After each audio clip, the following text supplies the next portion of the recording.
segundo capítulo da trilogia.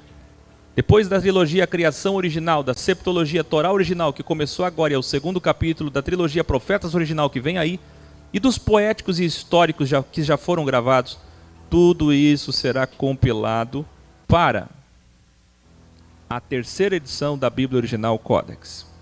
Começo no revisar e perguntando a vocês: consegue resumir em 3, 4 linhas o primeiro capítulo?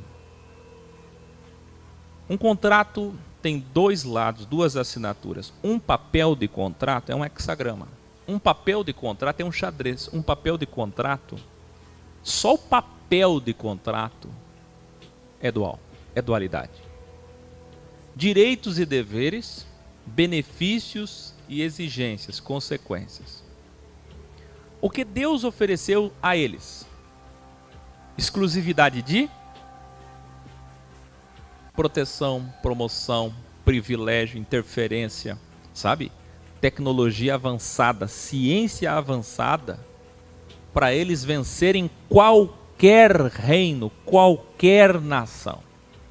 Não era para dominar o mundo, era para vencer todos os povos no caminho deles, até chegar na terra, e na terra estabelecendo um reino, nessa terra ao estabelecer o reino, se proteger para sempre.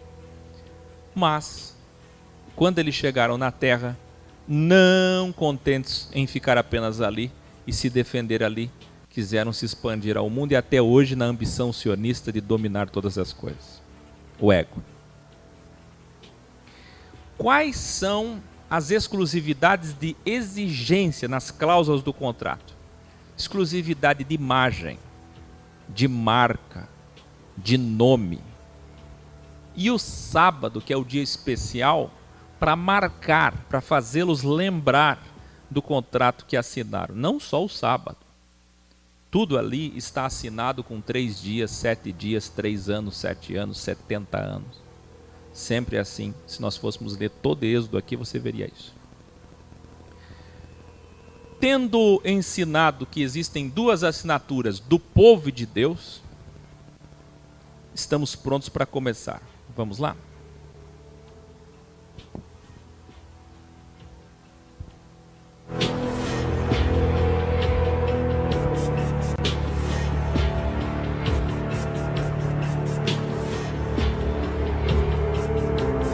Iniciamos hoje com outra pergunta. Por que Deus escolheu Moisés? Por que Moisés? Quais são as qualidades e virtudes deste homem para falar com Deus diretamente e levar este povo até a terra? Por que Moisés? Perceberam já por quê?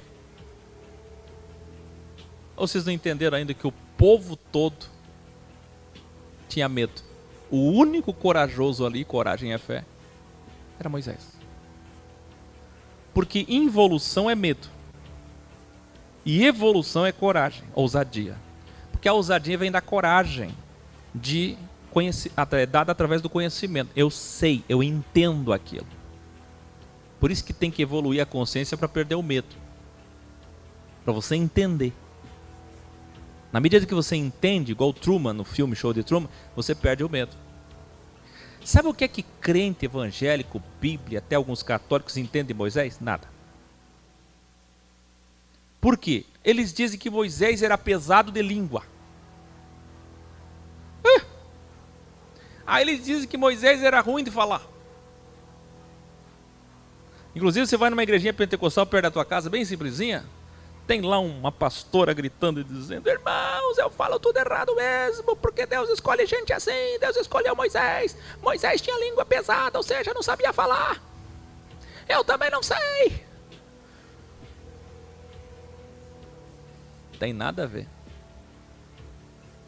Moisés era um exímio orador, articulador político.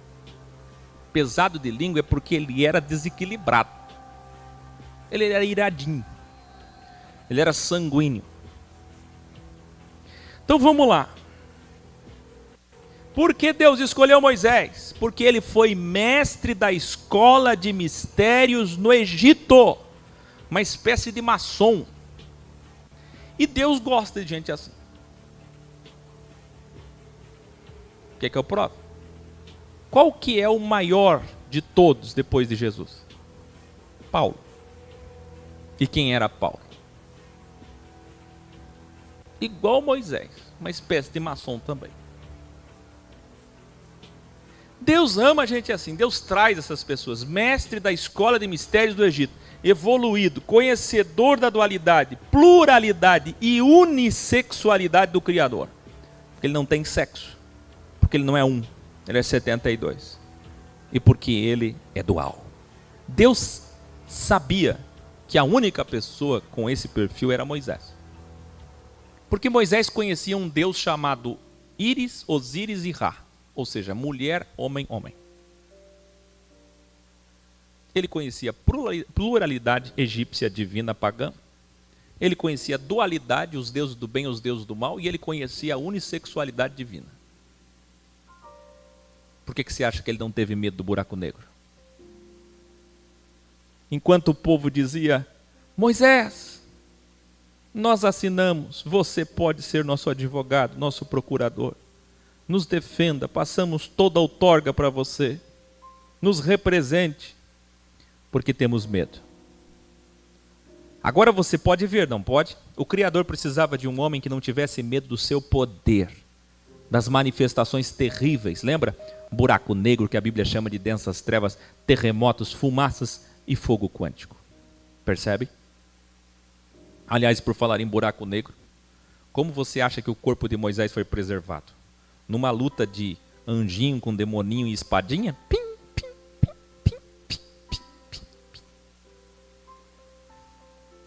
pim. Não. Você sabia que se o nosso corpo entrar num buraco negro, partícula por partícula entra no atemporal e tem que sair em outra dimensão. E se voltar em outro tempo na mesma dimensão, volta partícula por partícula. É uma recomposição material. E é assim que Deus levou Enoque, Elias no carro de fogo quântico e Moisés. Entende isso ou não?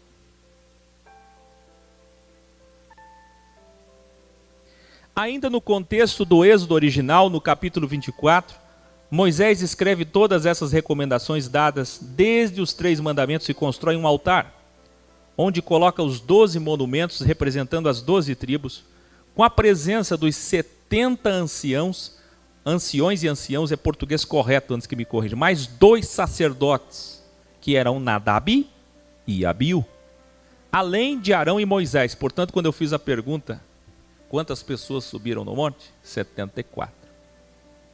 Ninguém acertou.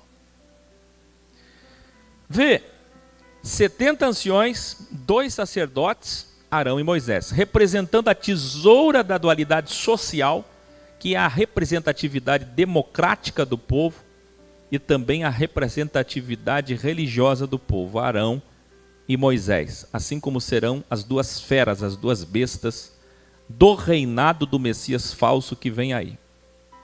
Um líder político e um líder religioso. E o povo assinou o contrato com sangue. Você imagina, se eles veem hexagrama, cabala, serpente, pirâmide aqui, já ficam me chamando de satanista. Dá um zoom aqui. Dá um zoom out. Já imaginou se um dia eu pegasse uma bacia de sangue? Não precisa nem ser sangue, vinho. Engraçado que eles tomam o sangue de Jesus, né? Pegasse vinho e espargisse sobre vocês, espirrasse igual o padre assim, ó. Sangue bento. O que iam me chamar, hein? O que eu ia me tornar? Olha o quanto que essas pessoas não conhecem Deus. Pacto de sangue na visão do evangélico é o quê? Pacto com o diabo. Pois bem, foi um pacto com o diabo mesmo. Quer ver? Olha aí. Versículos 6 e 7. Assinamos com sangue esse contrato, lendo para todo o povo e arrudim. E todos assinaram verbalmente dizendo, olha o que está na tua Bíblia, abre aspas, tudo que está escrito aí 3 verbos: faremos, cumpriremos e obedeceremos. Ai, ai, ai, ai, ai, ai, ai, ai, ai, ai, ai, ai, ai, ai.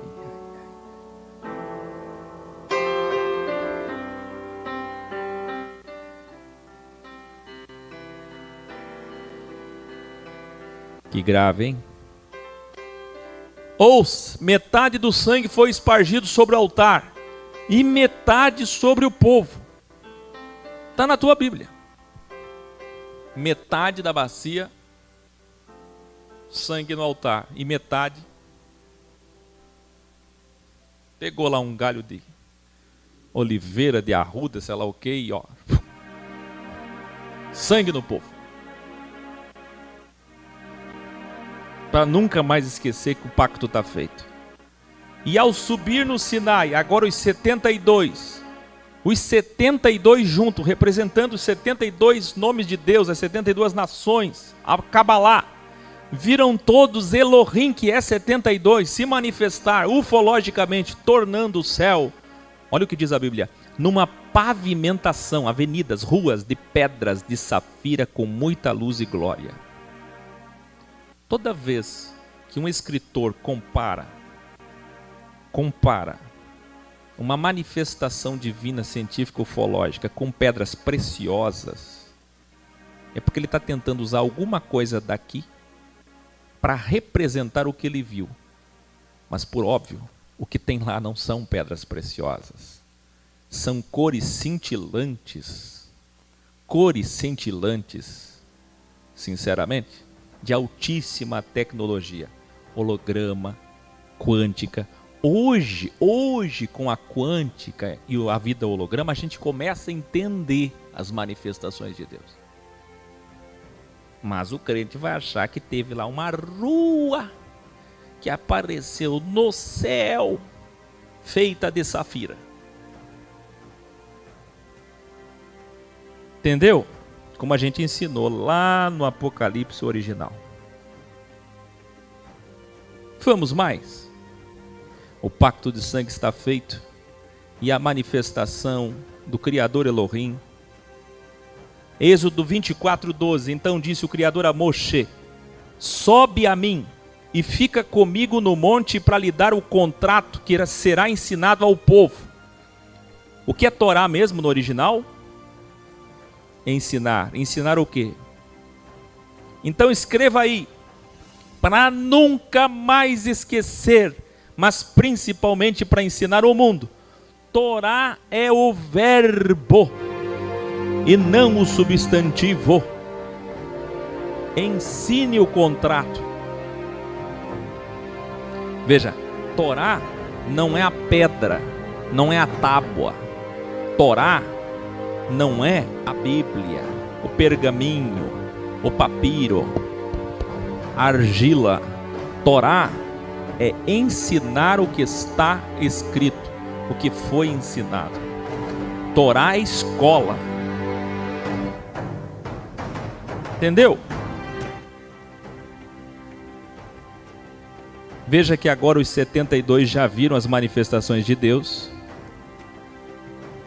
E veja que quando os 72 subiram, não teve uma manifestação especial como teve para Moisés. Para os 72 eles viram essa pavimentação. Pavimentação no original deve ser um paredão de luz da cor de safira. Essa manifestação ufológica cintilante, extraordinária. Mas agora ele pede só Moisés. Mais uma vez, só quero você. Então Moisés deixou Arão e Ur como seus substitutos responsáveis do povo. E ao subir Moisés no Sinai mais uma vez, o monte foi ocultado por uma grande nuvem tecnológica por 6 dias. E no 7º, olha a assinatura, o Criador chamou Moisés do meio da nuvem ufológica, ou seja, Deus não guardou esse dia. Deus trabalhou só no 7º aqui. Os 6 ele descansou. E Moisés esperando, primeiro dia, segundo dia, terceiro dia. No 7º Deus chama ele, vamos trabalhar. Ao contrário. Deus não está guardando o sábado aqui. E a tecnologia glória de Elohim era como um fogo quântico que podia ser visto de longe pelos filhos de Israel por 40 dias e 40 noites. Vejam que de longe, mesmo o monte ocultado por muitas nuvens, eles viam raios, trovões, ouviam. E essas manifestações que a Bíblia chama de fogo, mas que não é fogo. O quarto elemento. Tempo em que Moisés ficou com o Criador nesse monte piramidal Sinai. Perceba que o povo involuído só tinha direito de ficar aonde? No pé do monte. Pessoas involuídas, medrosas, animais, eles tinham um limite que eles não podiam passar. E aonde? No pé do monte. Malhut, olha aí, Malhut significa pé. Enquanto Moisés, que era evoluído, estava lá no Quéter, no topo, no cume, no alcantil do monte, falando com Deus. Percebe? Onde será que você está?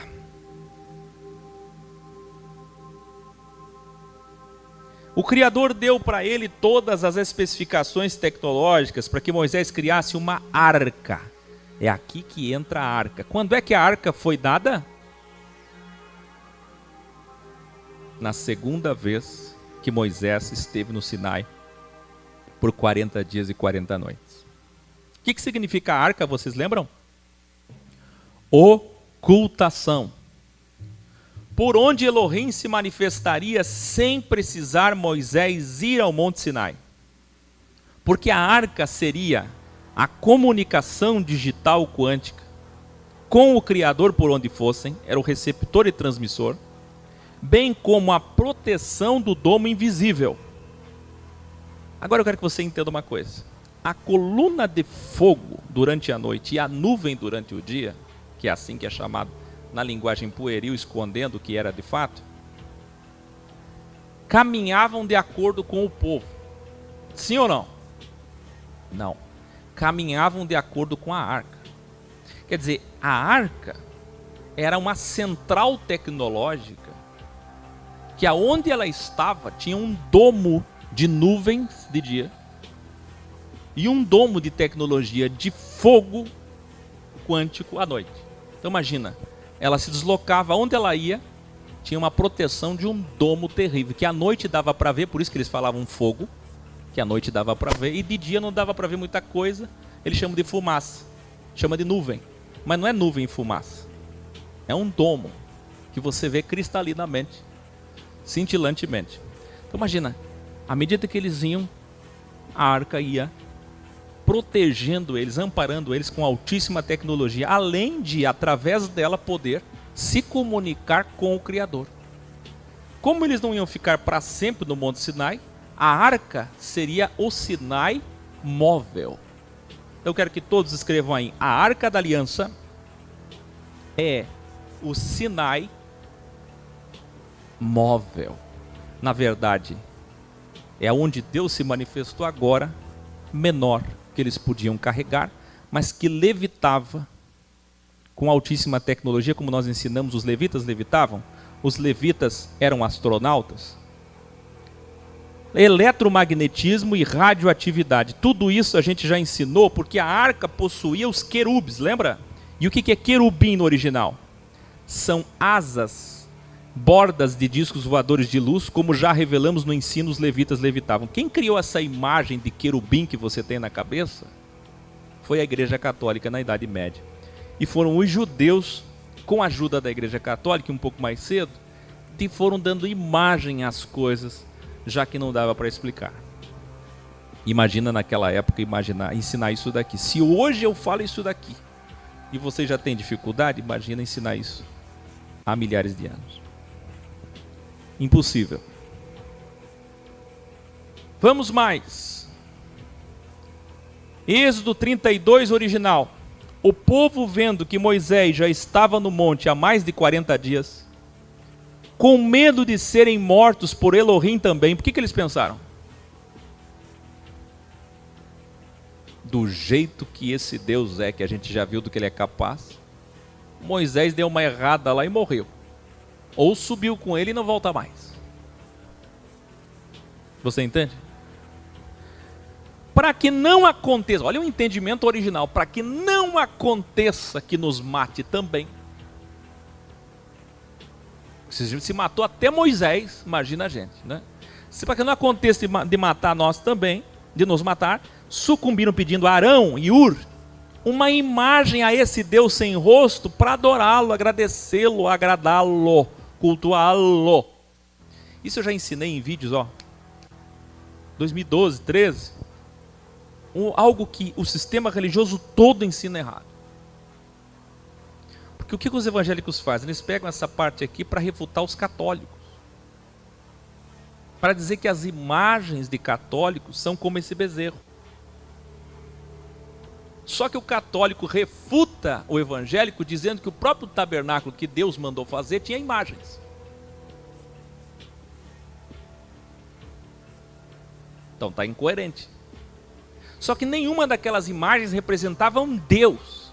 O problema estava na representação direta dele, caindo exatamente a primeira cláusula da exclusividade da imagem.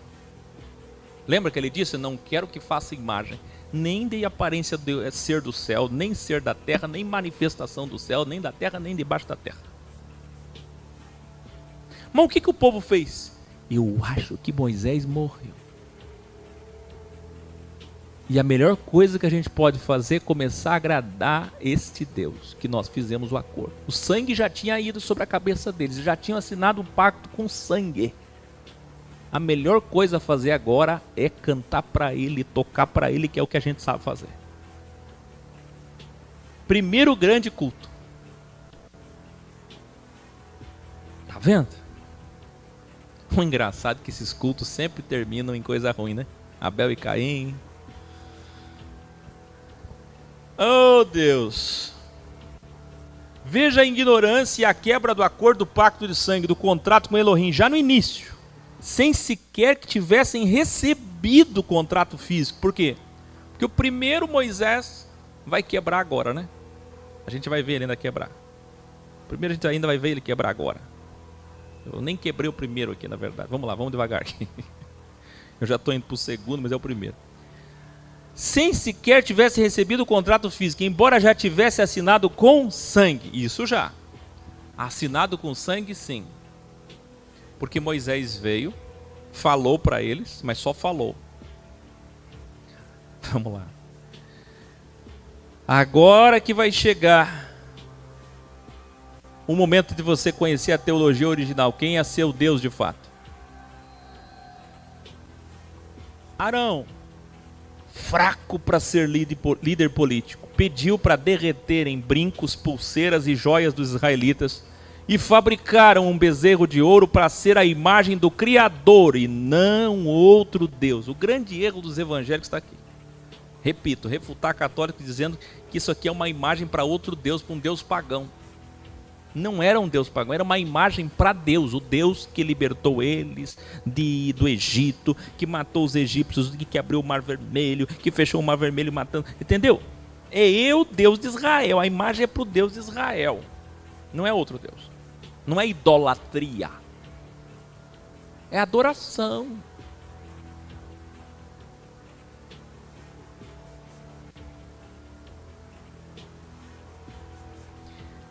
Eu não sei quem de vocês que vai fazer o serviço de ir lá na Igreja Deus e Amor, de ir lá nas denominações novas, de ir lá na CCB, em algumas Assembleias de Deus, e avisar eles que os hebreus usavam brinco de ouro, pulseira de ouro, colar de ouro. Aí, derretidos, pensavam estar dentro do contrato, pois era para Deus aquele culto. Sabe para quem que eram aquelas ofertas? Para Deus, o Deus de Israel. Percebe? Que maldade tem nisso aqui?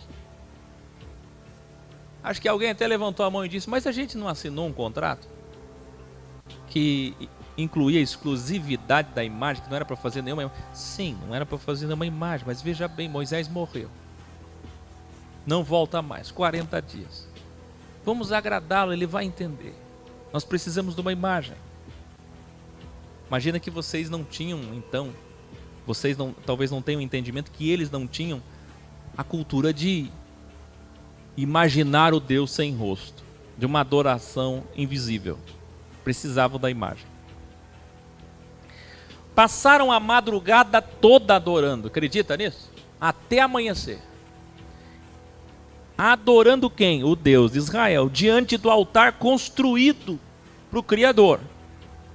Mas o Criador avisou Moisés lá em cima. Moisés não sabia.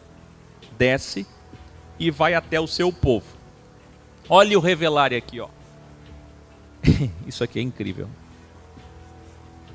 Só para sábio para prestar atenção e perceber um negócio desse. Desce e vá até o seu povo. Percebeu? Até aqui, Deus não chamava eles de meu povo. O Yahudim. É seu povo. Olha o tamanho do problema. Sabe o que isso faz me lembrar? Ele em carne dizendo: não vos conheço, apartai-vos de mim. É a mesma coisa. Seu povo. Não conheço. Por quê? Porque para ser meu povo, povo dele, precisa obedecer o contrato. Pois eles já tinham quebrado a primeira cláusula do contrato. Esse povo é egoísta. Sabe o que é que Deus disse? Esse povo tem dura cerviz. Cerviz é coluna vertical.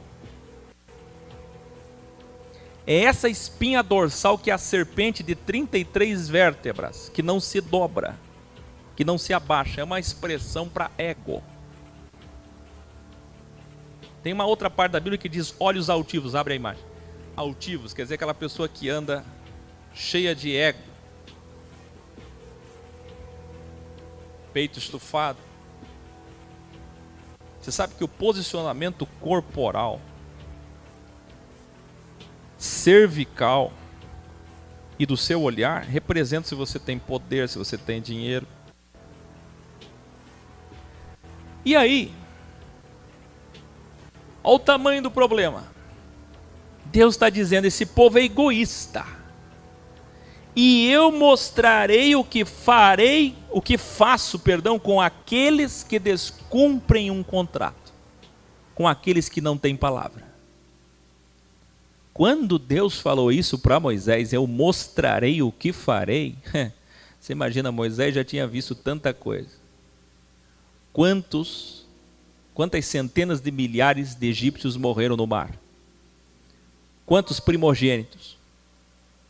Mas Moshe suplicou que o Criador desse uma chance para eles, uma vez que não haviam entendido ainda o contrato. Então o Criador perdoou o povo e pediu para que Moisés executasse uma punição ao invés dele. Olha só o que Deus fez.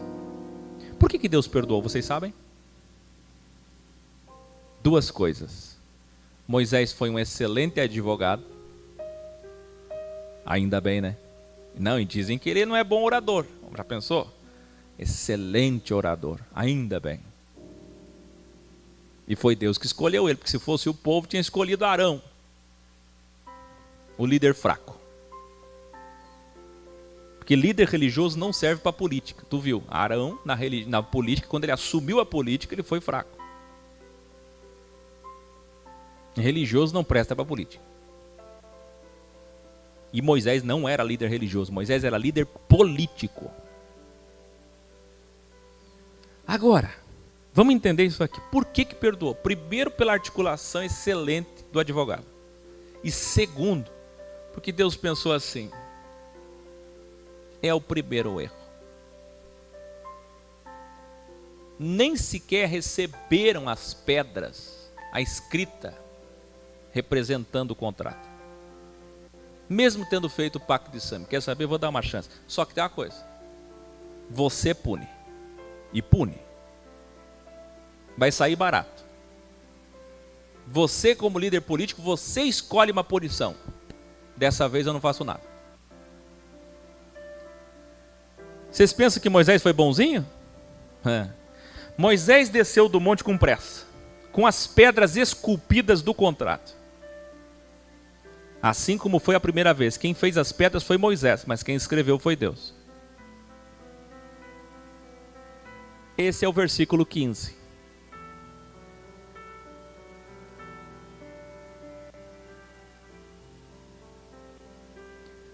E aconteceu que quando Moisés viu o bezerro e as danças, ficou irado. E arremessou as tábuas no monte e elas quebraram. Sabe para quê? Para simbolizar a quebra do contrato. Tem gente que diz que Moisés foi desequilibrado, como eu falei. Realmente ele era temperamental. Se ele não fosse, não tinha coragem de jogar pedra no chão. Mas ele tinha domínio sobre si mesmo. Até quando ele feriu a rocha, ele tinha domínio, ele sabia o que ele estava fazendo. O que ele fez foi quebrar no pé do monte que representa a involução, a terra, o mais baixo da pirâmide, a base da pirâmide, o Malhut. Quebrou no pé. Por quê? Para simbolizar que aquele acordo ali, aquele contrato foi quebrado. Quebrado mesmo, tem gente que não entende. Até hoje ficaram achando que é coisa de Moisés. Moisés quebrou. Não foi Moisés que quebrou. O povo quebrou e Moisés pensou: que valor tem esse contrato? Se fosse papel, o que ele faria? Se já existisse papel. O povo rasgou. Hoje nossas palavras seriam: o povo rasgou o contrato. Ou então, melhor ainda, digital. Joga para a lixeira e exclui.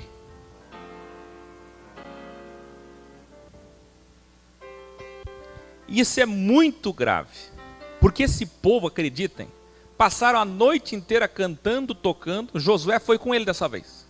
E Josué disse assim: eu sei o que é esse barulho, eles estão cantando. Acontece que as mulheres com calor já tinham tirado umas partes da roupa, os homens também, eles estavam meio que só com a cueca em volta do bezerro e a dancinha do ventre. O que deu nesse povo, né? Eles não têm noção mesmo do perigo, né? Então Moisés pune o povo ao invés do Criador. E para que não esquecessem que não podiam mais quebrar o contrato.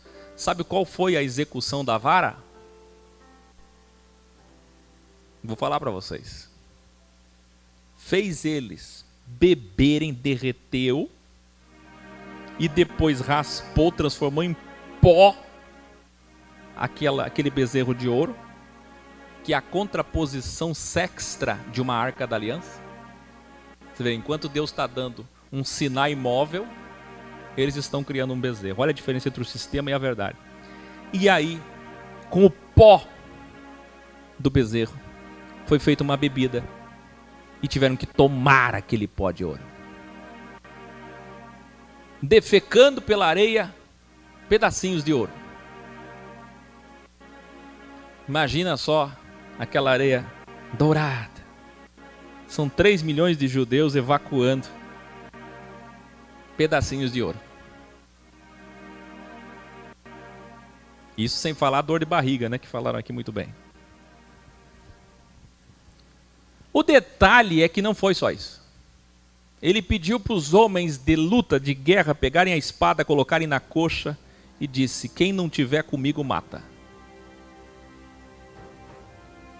Morreram muitos, 3 mil. E isso é punição de Moisés. Saiu barato. Não, veja que descumpriram a primeira cláusula com Jeová. Mas por que foi bom? Porque saiu barato, 3 mil. Vocês vão ver quando Deus for agir. Porque eles vão quebrar o contrato, muitas vezes até hoje. Vocês, inclusive, aí que estão no sistema religioso quebrando o contrato. Porque ainda estão no primeiro contrato com Jeová. Estão me perguntando ali se coxa é coxa mesmo. É nada. Fábio Landim, professor. Coxa é sempre o saco escrotal. Era um símbolo de guerreiro, macho, homem, de palavra. Êxodo 34. 1 ao 4, o Criador pediu para Moisés preparar 2 tábuas de pedra, de novo, igual às primeiras, mas desta vez ele agiu diferente. E o Criador desceu ufologicamente diante de Moisés, que o agradeceu muito de joelhos por ter perdoado a primeira quebra de contrato. Olha que excelente advogado. Olha que advogado bom.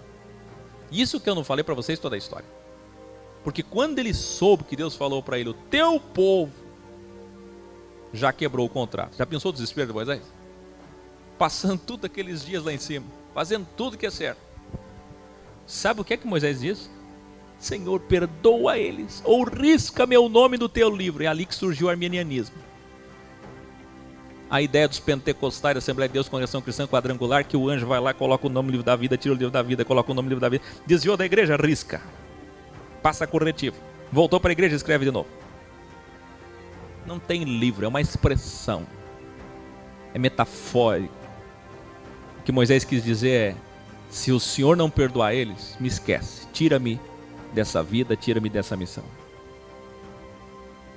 Que advogado, hein? Dando a sua vida por aquele povo. Isso é outorga, isso é representação política. Esse é o político que a gente esperava, que vai lá dar o corpo para morrer pelo povo. Isso é política. Aliás, a palavra política, não sei se vocês sabem, significa cuidar dos pobres. A palavra política, essa é a política original que eu tenho dito. Essa é a política original, do bom político. E esse grande Moisés, grande político, original, fez mais. Puniu eles, suavezinho. Voltou, se ajoelhou e disse: Deus, te agradeço muito por ter perdoado a primeira quebra. Eu agradeço muito, porque realmente é muito grande a tua misericórdia. A primeira quebra de contrato. E sabe o que é a primeira quebra de contrato? Olha só o que eu vou ensinar. É a mesma coisa metafórica de comer o fruto do terceiro poder. Porque o bezerro representa o terceiro poder, representa o fruto, representa o ego, representa o diabo do homem. É a mesma coisa. Por quê? Foi dito o quê? Façam tudo o que quiserem, mas não faça imagem para mim. A minha imagem é exclusiva. Você está vendo o que é um povo problemático? Tudo que você proíbe é exatamente aquilo que eles são instigados a fazer.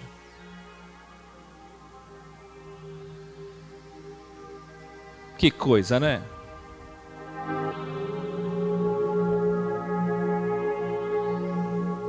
O pessoal está dizendo ali que aprenderam errado sobre Moisés, tinham outra visão sobre Moisés que mudou completamente.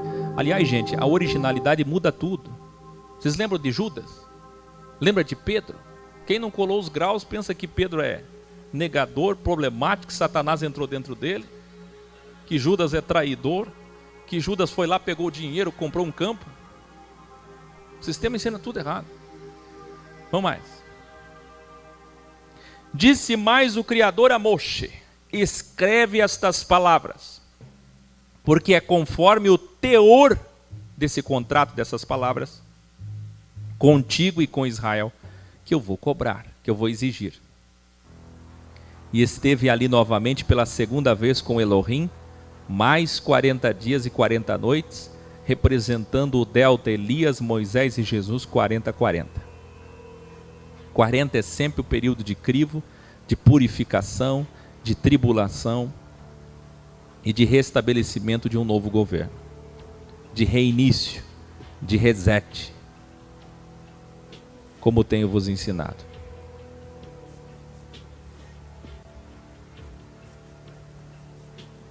E aconteceu que, descendo Moshe do monte Sinai, trazia não mais pedras esculpidas frágeis, mas agora o cubo de esmeralda quântico.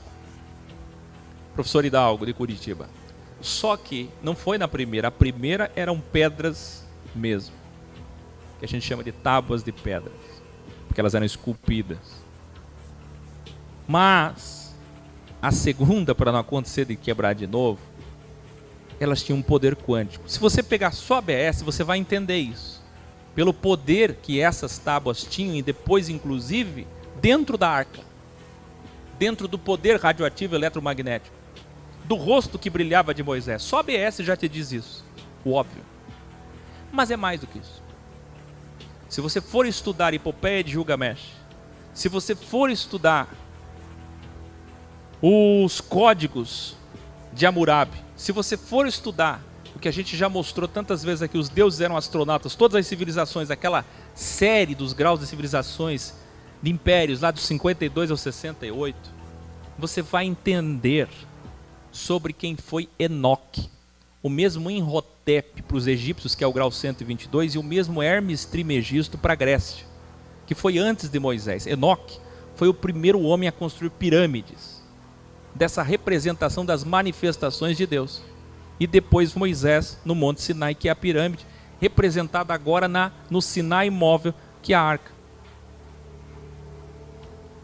Então, aí que você vai estudar, os maçons sabem disso e escondem, e nós revelamos. Se você não quer acreditar, que é o que eles falam de cubo de esmeralda. Mas não é esmeralda. Esmeralda é a pedra preciosa para representar a variação do holograma do que se via, daquele poder sabe, de quem está do lado de cá escrevendo, vendo, acompanhando. Uma manifestação ufológica, ou uma manifestação altamente tecnológica, a gente chama hoje de quântico ou digital. Você já percebeu que quase todas as luzes futurísticas digitais são da cor de esmeralda? Já perceberam? A gente vai ter logo aí, agora surgiu um celular que ele projeta. O próprio celular projeta, mas logo você não vai precisar de celular, você vai ter uma pulseira que projeta, uma projeção no cérebro, e as projeções do futuro são todas holográficas em tons como esse daqui. É o verde esmeralda, é o azul esmeralda, é o azul turquesa, que são essas coisas assim. Vamos mais? Agora, para nós, isso aqui é muita revelação, porque o cubo é a Kaba negra dos muçulmanos, lembra? Que está lá na Arábia Saudita, que é a Kaba Alá, o Deus de Israel, que para o Islã, no Alcorão, é Alá. Então tudo isso você que está ouvindo agora não sabe, mas as três filhas de Abraão são representadas por um cubo. Veja só, vou lembrar vocês. Sexta, sábado e domingo. As três no centro da terra. Sexta, o Islã, representado também na segunda pelo Monday, a lua. Sábado, Israel, os judeus, o judaísmo, representado pela estrela. Domingo, o sol dos cristãos, que é o Sunday, dia do sol, e Saturday, dia de Saturno, que é a estrela. Assim o entendimento. Acontece que as três filhas de Abraão estão aqui, e o templo ecumênico que vai ser construído nos Emirados Árabes, do Acordo de Paz do Kusher, é um espaço turístico com 3 cubos, representando as 3 filhas de Abraão. E a Kaba dos muçulmanos, que peregrinam lá em Meca. Aqui, para os judeus, a Kabbalah, e também o cubo é a base de uma pirâmide. E para os cristãos, que você pensa que não tem, a cruz é, na verdade, 6 cubos. Olha aqui. A cruz é uma caixa cubo aberta. Se você pegar uma caixa e abrir, ela tem 6 lados, que é o cubo, o grande mistério do cubo ensinado na maçonaria. Quer dizer, não existe possibilidade alguma das principais religiões da Terra, de 4 bilhões de fiéis, terem essa similaridade. É porque é uma assinatura divina. Porque é a imagem do Criador em suas criações, assinadas, como revelamos na Universidade X, que está aqui, ó. Lembra? Primeiro cubo, segundo cubo e o terceiro cubo. A cruz está aqui, a cabo está aqui, acabar lá. A representação de Deus em tudo. Isso tudo não é novo para quem colou os graus da Universidade X. Mas agora, os mandamentos, que não são 10, que não é decálogo, são quantos? 3 mandamentos, 3 cláusulas do contrato, estão dadas por Deus, escritas num cubo de esmeralda. Só que lembre-se que são 3, mas a terceira é feita de 5 artigos. Entende? Mas esse cubo não é fixo. Esse cubo é dinâmico, tem poder. Tinha 2 lados. E as 3 cláusulas com 5 recomendações e artigos estavam escritas em 2 lados do cubo quântico. O cubo possuía tanta tecnologia que a pele do rosto de Moshe resplandecia. Que é o que a gente chama do tetragramaton, muito bem lembrado pelo Marcos Schumacher, que a gente já falou aqui tantas vezes, o tetraedro. O cubo possuía tanta tecnologia que a pele do seu rosto brilhava, ao ponto que até Arão tinha medo. E todos os filhos de Israel temeram se aproximar de Moisés ao ver que seu rosto brilhava. Imagina a tecnologia naquela época, né? Imagina. Nós estamos falando em 3.500 anos antes de Cristo. Assim que Moshe, 3.500 anos atrás, em 1.500 antes de Cristo. Assim que Moshe acabou de falar com eles, pôs um véu sobre o seu rosto para poder falar com Israel. E assim sempre foi.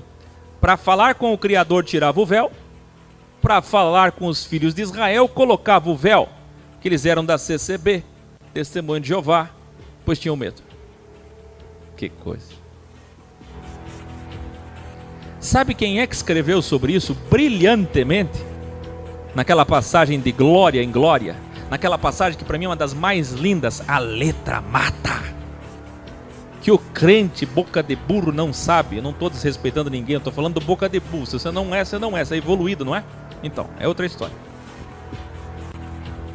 Agora aquele que é cabeça fraca, que está aqui me chamando de herege agora, o que ele não entende é que a letra mata.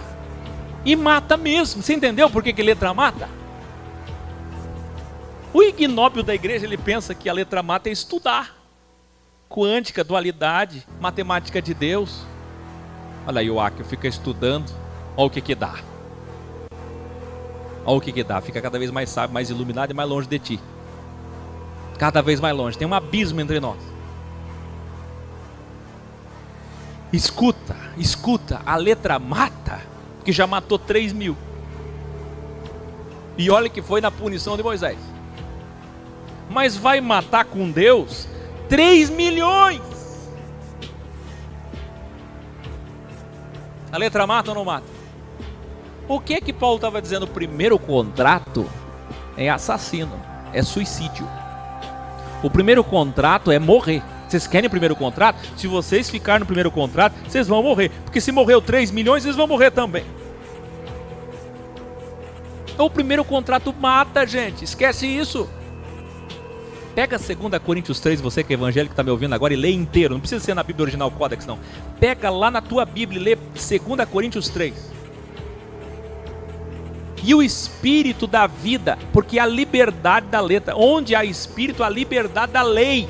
Ou seja, aonde há o espírito, você está livre da morte, porque através de Cristo, do Espírito de Cristo, o segundo contrato, que é a graça, a oportunidade, a chance dada ao lado, a porta aberta ao lado, a grande oportunidade é através de Jesus, o segundo líder político, e agora nosso advogado.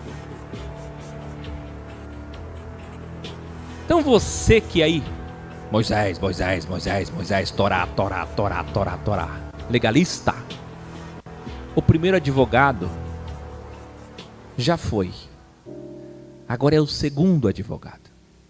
Se você quiser ficar com o primeiro, não tem nem como ele te defender.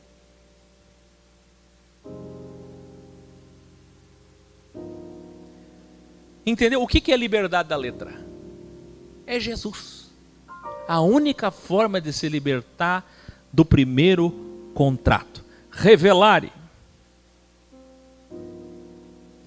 Que grande revelação, conforme 2 Coríntios 3, um povo involuído que não entende as cláusulas, artigos e parágrafos do contrato, um povo que não valoriza, não se entrega, não se importa, não produz, não estuda, não evolui, um povo egoísta que quer privilégio, proteção, conhecimento, salvação, prosperidade sem esforço, é um povo que precisamos falar com véu, pois são medrosos. Quem é involuído é cheio de medo, medo das trevas, medo da morte, medo das manifestações, medo de quem realmente Deus é.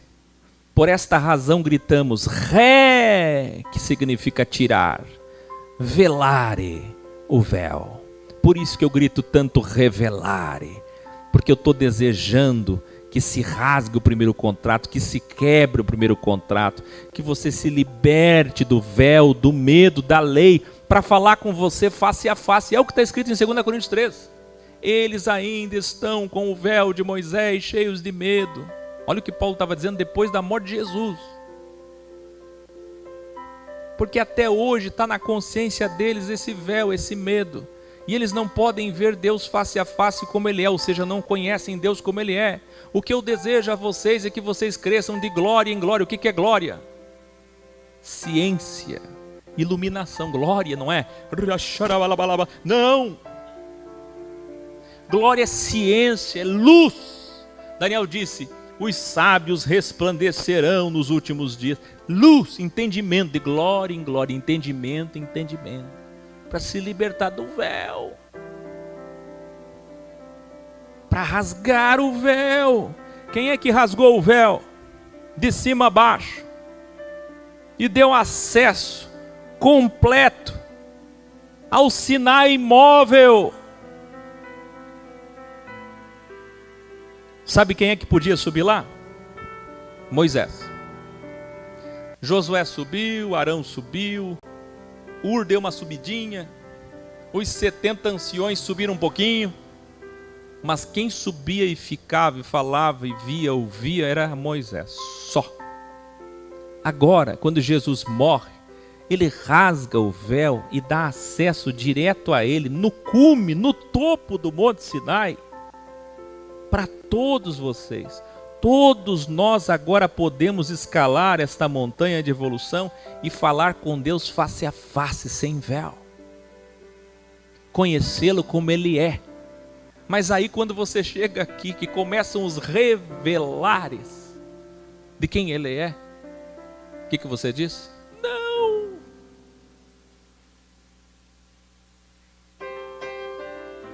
Prefiro comer o bezerro.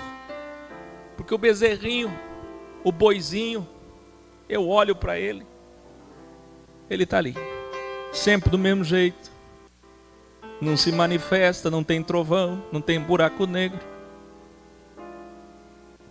Você está vendo que as pessoas gostam desse amenzismo. Sabe quem é que se movimenta? Elas, ao redor do bezerro. Elas não se dão bem com um Deus muito dinâmico, muito direto. Lembra daquela senhora que a gente mostrou aqui esses dias no Ridere? Dela falando, aleluia, tá chovendo no sertão. Que lindo, Jesus, manda chuva mesmo, tá chovendo. Tava alagando tudo e ela, lindo, Jesus, lindo. Daqui a pouco dá um raio, ela, misericórdia, caiu o celular. Esse é o crente. Deus é poderoso. Esse Áquio não tem experiência com meu Deus. Esse Áquio não tem as experiências que eu tive com meu Deus. Ah, se Deus falar só iot,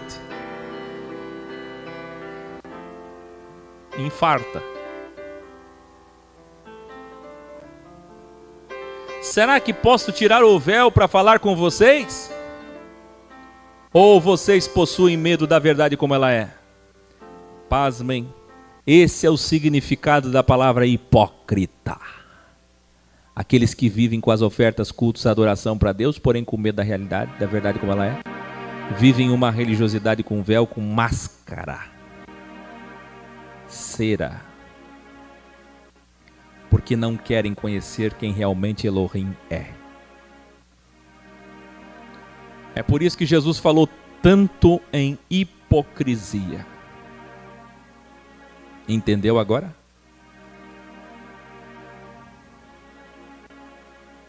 Essa é a hipocrisia.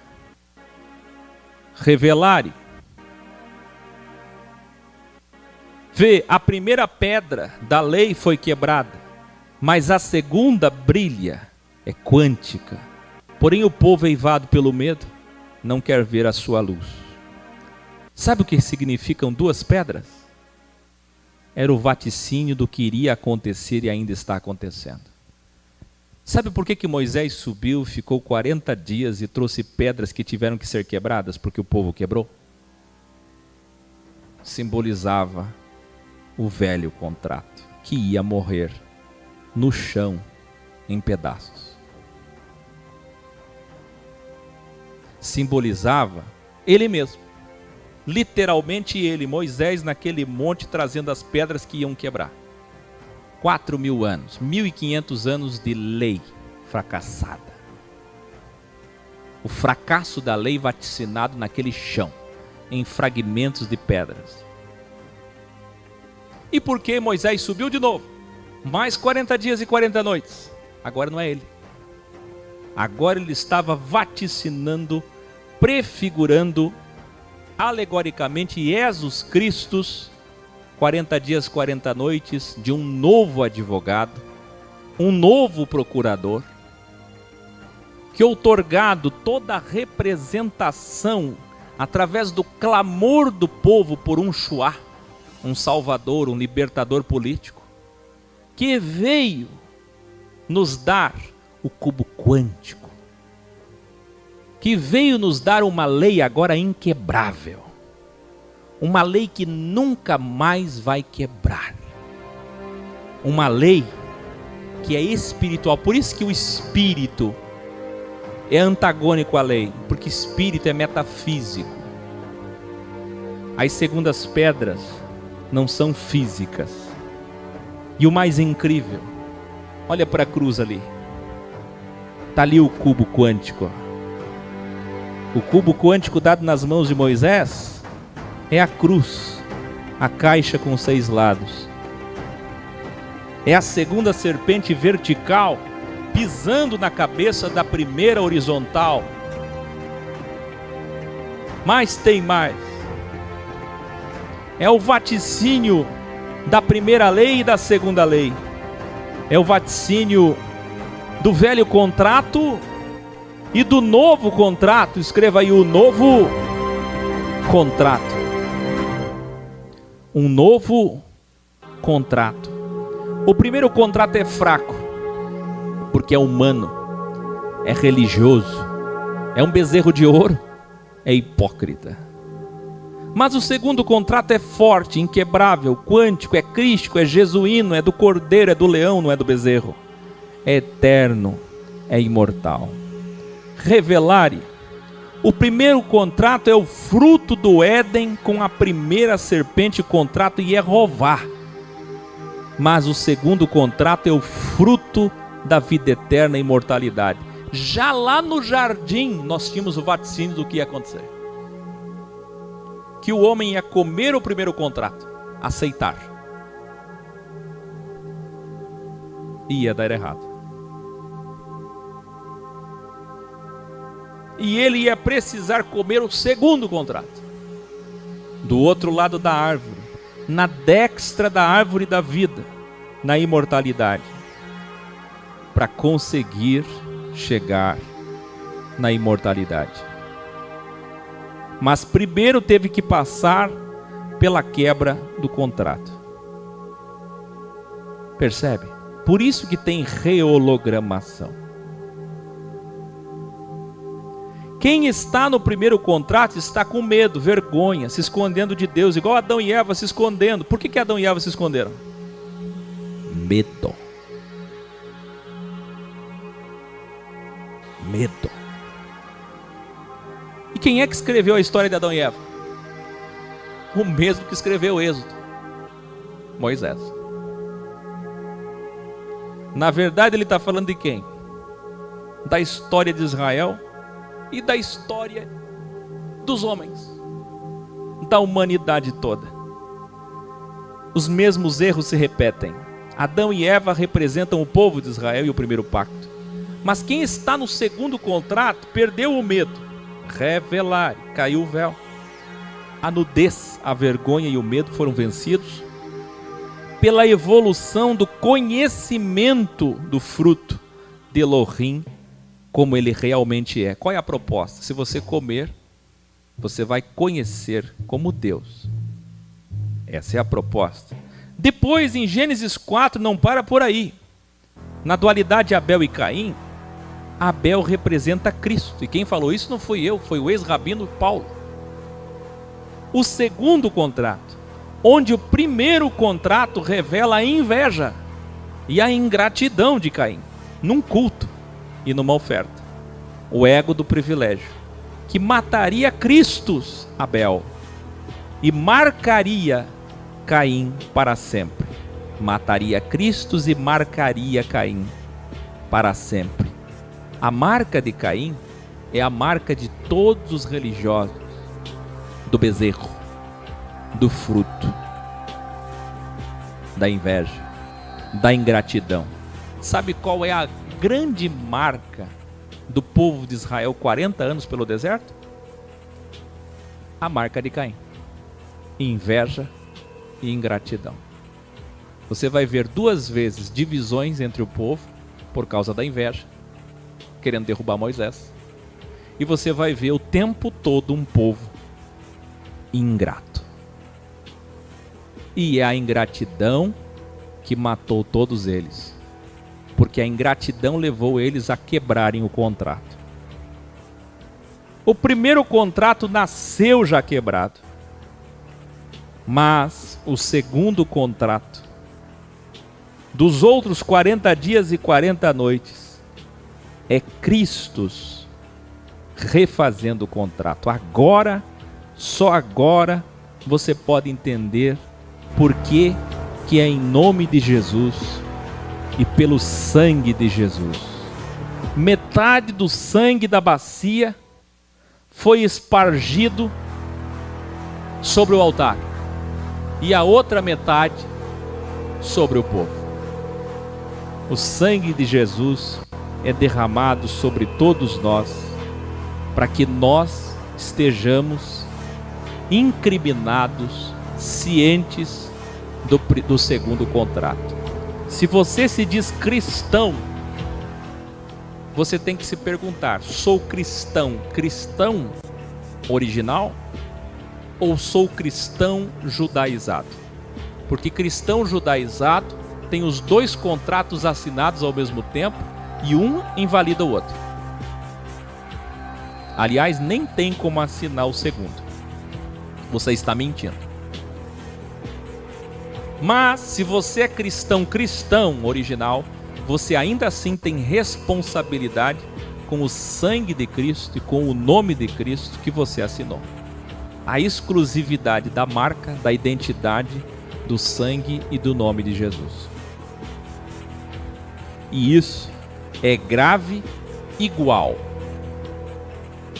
Mas agora, pelo menos, é possível chegar lá. Que coisa, né? Vem aí segunda-feira o terceiro capítulo da septologia Torá original, a lei original. Chamem todos que vai começar agora a contagem regressiva Geo Apocalipse.